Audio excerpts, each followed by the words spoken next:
إن الذين يحادون الله ورسوله كبتوا كما كبت الذين من قبلهم وقد أنزلنا آيات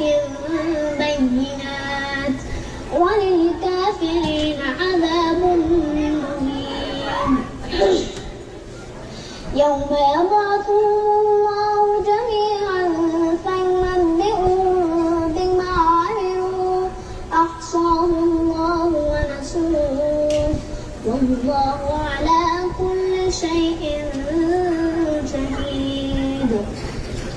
ألم تر أن الله يعلم ما في السماوات وما في الأرض ما يكون من نجوى ثلاثة إلا هو رابعهم ولا خمسة إلا هو سادسهم ولا